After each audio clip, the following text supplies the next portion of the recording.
आज हम लोग ऐसे शासक की कहानी देखेंगे जो आप देख रहे हैं अपने फैसलों के कारण अपने देश की जनता को परेशान तो किए ही हुए हैं, लेकिन अपने फैसले इसके जो हैं वो पूरी दुनिया पर प्रभाव डालते हैं और दुनिया भर के लिए चिंता का कारण भी बने रहते हैं।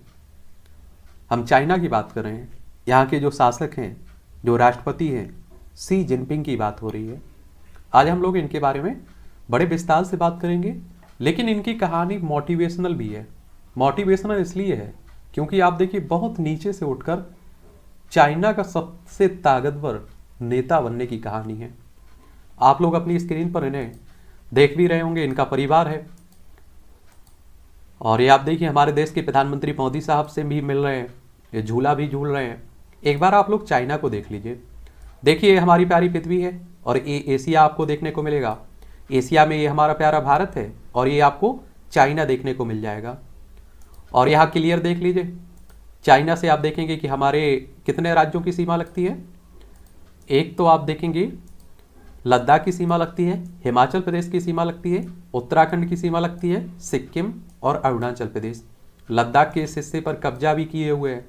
समय समय पर हमारे सैनिकों की झड़प भी होती रहती है।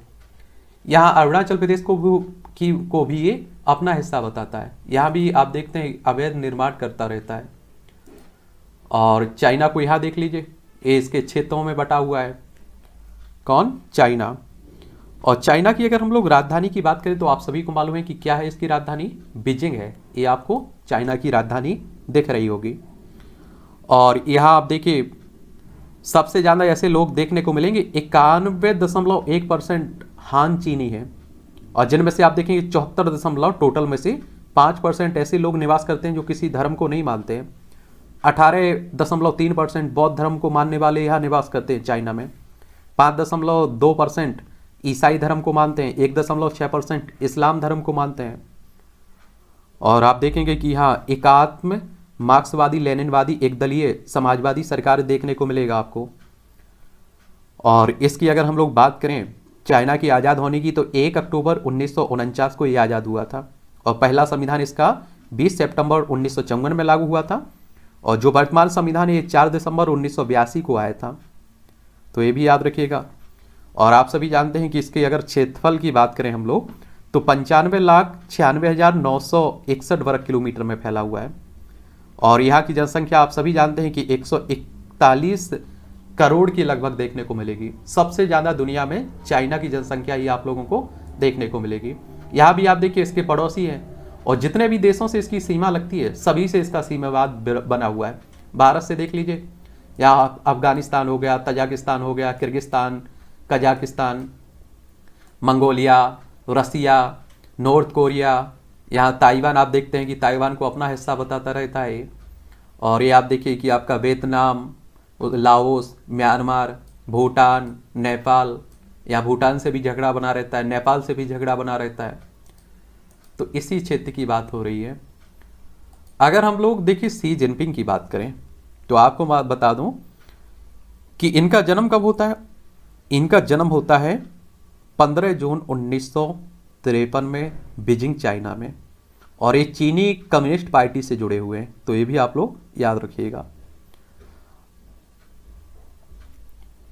तो इनकी कहानी मैं ये बता रहा हूँ, ये उस पहाड़ी की ओर भेड़ें चराता था और उन्हें एक और हंकार में किताबें पढ़ता रहता था। और गांव में हमारे सर्कल में कुछ पढ़े लिखे नौजवान थे, उनके पास कुछ किताबें थी। मैं उनसे किताबें उधार लेकर पढ़ता था। फिलॉसफी, हिस्ट्री और बाद में पॉलिटिकल साइंस की किताबें भी पढ़ी, लेकिन हिस्ट्री की किताबें मुझे सबसे प्रिय थी। सबसे ज़्यादा पढ़ाई मैंने उसी गांव में की है। यह किस्सा लियांग जीहे गांव का है। और चीन के राष्ट्रपति शी जिनपिंग इसे कई मौक़ों पर पूरी तफसील से सुनाते रहे हैं। और जिनपिंग जब 15 साल के थे तब उन्हें सांगसी प्रांत के उस गांव में भेज दिया गया था। उत्तर पूर्व चीन के उस पहाड़ी इलाके में चिनफिंग एक किसान के क्यूब हाउस यानी गुफा जैसे घर में रहा करते थे। और चिनफिंग ने जो कष्ट सहे, जो त्याग किया है, उसकी एक पूरी महागाथा है चीन में। वीडियो है, किताबें हैं, म्यूजियम भी है। और आप देखेंगे पूरा लियांग झे ही दरअसल एक म्यूजियम बनाया जा चुका है। और वह केव हाउस तो समझिए कि एक तीर्थ है चिनफिंग के प्रशंसकों के लिए। तो ये कहानी शॉर्ट ये आप देख रहे हैं। दरअसल 1966 में माओ त्से तुंग ने जब कल्चरल रिवोल्यूशन का नारा दिया और कम्युनिस्ट पार्टी के भीतर के एलीट क्लास को निशाने पर लिया, तो उनकी चपेट में चिनफिंग का परिवार भी आ गया। और चिनफिंग के पिता सी जोंग सुन कम्युनिस्ट पार्टी के संस्थापकों में से एक थे, लेकिन कल्चरल रिवोल्यूशन के पहले 1962 में ही उन्हें पार्टी से बाहर कर जेल भेज दिया गया था इनके पिता को। कल्चरल रिवोल्यूशन के दौरान आम लोगों की जिंदगी की बेहतर समझ पैदा करने के इरादे से चीनी शहरों के लाखों बच्चों को उनके परिवारों से दूर गांव में भेज दिया गया था। और लेकिन आज म्यूजियम है जो लियांग जे और तीर्थ भी है जो वह केवल हाउस है जिसमें चिनफिंग करीब 7 साल रहे थे। 7 साल इन्होंने यहाँ संघर्ष किया और यह कष्ट, त्याग और संघर्ष की महागाथा का एक हिस्सा है। उसके महानायक हैं सी चिनपिंग, जो आप लोग देखते हैं ना सी जिनपिंग या सी चिनपिंग, इन्हीं यही है। चीन की कम्युनिस्ट पार्टी में अब उनका दर्जा माओ त्से तुंग और तंग सियाओपिंग के बराबर है और इस मुकाम तक पहुंचने के लिए चिनपिंग ने लंबा सफर तय किया है। 1953 में इनका जन्म होता है और बाद में एक कम्युनिस्ट पार्टी के से मुंह नहीं मोड़ा इन्होंने और दरअसल वह ऐसा कर भी नहीं सकते थे। पार्टी से दूरी बनाने का मतलब था दुसारियों को दावत देना और चिनफिंग ने माहौल समझा और पार्टी में शामिल हो गए। हालांकि पिता की विरासत के चलते इसमें इन्हें कोई दिक्कत नहीं आई, लेकिन 1974 में एक बार जो कम्युनिस्ट पार्टी ने चिनफिंग के लिए दरवाजे खोले तो फिर उनके बाद उन्होंने अपनी रफ्तार थमने नहीं दी। पहले तो वह हेवी प्रांत में पार्टी के सेक्रेटरी बने, फिर संघाई में पार्टी की यूनिट के चीफ बने और संघाई यानी कि अपने भारत का मुंबई, एक तरह से आप कह सकते हैं चाइना का मुंबई। चिनफिंग अब सांकी के उस गांव को पीछे छोड़कर चीन की वित्तीय राजधानी में पहुंच चुके थे और आने वाले वर्षों में उन्हें पार्टी के पोलित ब्यूरो में ले लिया गया और एक कम्युनिस्ट पार्टी में फैसले करने वाली टॉप यूनिट होती है। 2012 में चिनपिंग को चाइनीज कम्युनिस्ट पार्टी का महासचिव बनाया गया और 2013 में हु चिंथाओ के बाद वह चाइना के राष्ट्रपति बन गए। यानी कि आप देखिए छोटे से कार्यकर्ता के रूप में इन्होंने जर्नी शुरू की और कई पदों पर रहते हुए ये चाइना के राष्ट्रपति बन गए और दुनिया को खटकने लगे इनके फैसले भी। चिनपिंग ने इस पूरे सफर में अपने पारिवारिक अतीत से सबक लेते हुए पार्टी और दिशा में अपनी पोजीशन मजबूत करने पर फोकस बनाया और इकोनॉमी के मोर्चे पर उन्होंने मल्टीनेशनल कंपनियों के लिए राहें आसान की। वही देश के भीतर राष्ट्रवादी हेलोर पैदा करने में कोई कोर कसर बाकी नहीं रखी और चीन को एक बार फिर महान बनाना है, यह इनका क्या साहस उन्होंने आम चीनियों के मन में बैठा दिया और अपने घर परिवार से दूर विशाल स्पेशल इकोनॉमिक जोन में लगातार खटते रहने वाले चीनियों के लिए चिनफिंग का चाइनीज ड्रीम विजन एक पेन किलर बन चुका है और इसमें चीन की मीडिया ने भी पूरा हाथ बटाया और चिनफिंग की ऐसी इमेज बनाई है जिसके सामने अब माओ भी फीके लगने लगे। और इसीलिए आप देखिए इनकी वहाँ जो भी लोग हैं उनके दिल में जगह भी बन चुकी है और मीडिया का एक बड़ा रोल निभाती है। मीडिया इस तरह से रोल निभाती है कि मीडिया जो एक तरह से आप देखिए छवि गढ़ देती है, अधिकतर लोग उसे ही को मानने लगते हैं और एक तरह से अगर कहा जाए कि चाइना के लोग, बहुत सारे लोग इन्हें भगवान मानते हैं तो ये गलत नहीं होगा। आम चीनियों के मन में चिनफिंग की इमेज एक और वजह से बहुत बड़ी है। चिनफिंग ने करप्शन से लड़ने का नारा दिया और 10 लाख से ज़्यादा अधिकारियों और नेताओं को करप्शन का दोषी पाया गया, उन्हें सजा सुनाई गई और इस कैंपेन पर सवाल भी उठे कि चिनफिंग करप्शन से जंग के नाम पर अपने विरोधियों को ठिकाने लगा रहे हैं। लेकिन ऐसा लगता है कि आम चीनियों ने इसे दूसरे नज़रिए से देखा और उन्हें इस बात की खुशी हुई कि सारे नहीं तो कुछ भ्रष्टाचारी तो सजा पा रहे हैं। ऐसे अभियानों ने आम चीनियों के लिए चिनफिंग को सी दादा बना दिया और कष्ट, त्याग और ईमानदार के दिखने के इस कोकटेल ने ऐसा खुमार पैदा किया जिसके आगे चीन की कम्युनिस्ट पार्टी हथियार डाल चुकी है। और 2017 में सीसीपी ने अपने संविधान में चिनफिंग के विचारों का एक चैप्टर शामिल किया और उसका नाम रखा गया है सी चिनफिंग थॉट ऑन सोशलिज्म।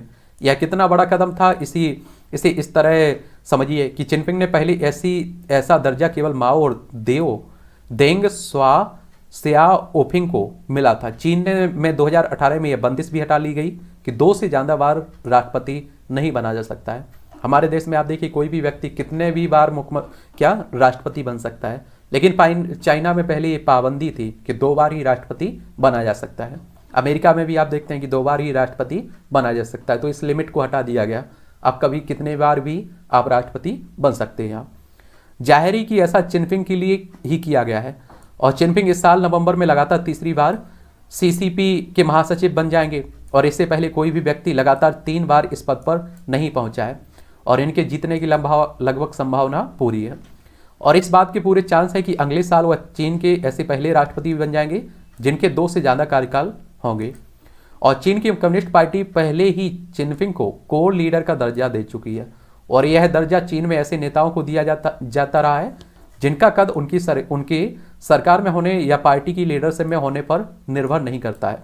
और इससे पहले 1945 में आप देखेंगे माओ त्से तुंग, और 1978 में तंग स्या ओफिंग को भी यह दर्जा दिया गया था। और चिनफिंग ने चीन के भीतर अपनी पकड़ मजबूत करने के लिए विदेश के मोर्चे पर भी आक्रामक रुख दिखाने से कोई परहेज नहीं किया।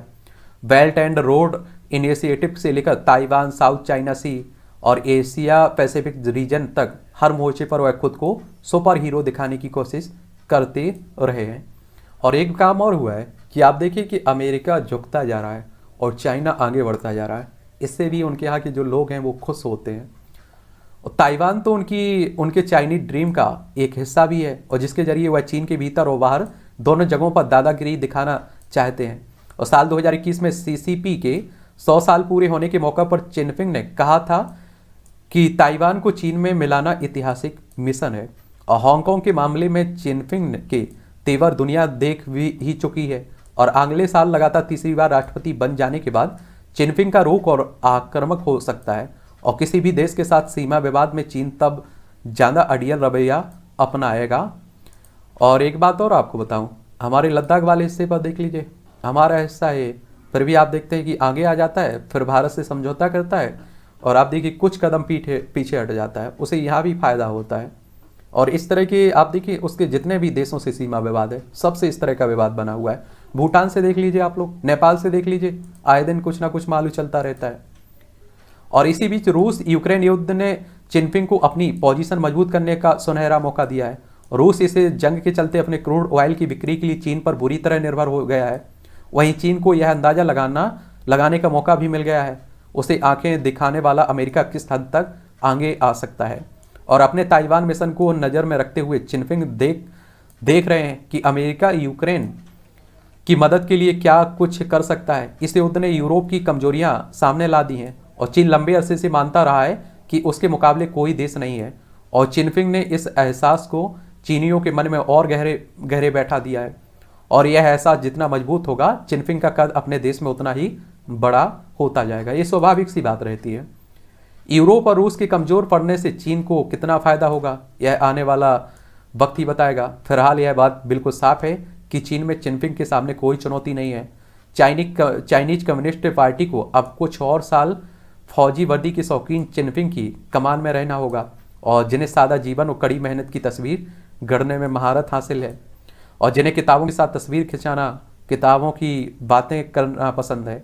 और विडम्बना ये है कि उनके साथ उनके एक हाथ में पुस्किन, दोस्तोयेव्स्की, टॉल्स्टॉय और चेखव की किताबें दिखती हैं, दूसरे हाथ में असहमति जताने वाले बालों की गर्दनें दिखती हैं।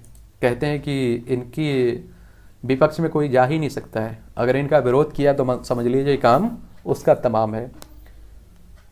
तो यही कहानी है चीन के राष्ट्रपति शी जिनपिंग की। किनकी?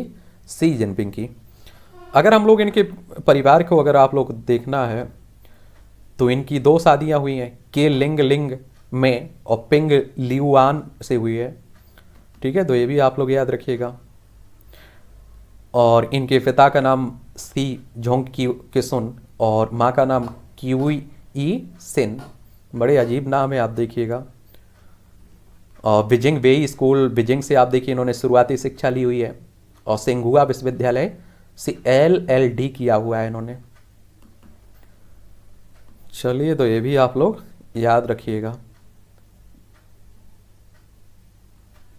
और बताइए किसी के बारे में बात करनी हो तो उसकी भी कहानी हम लोग देखते रहेंगे, ठीक है।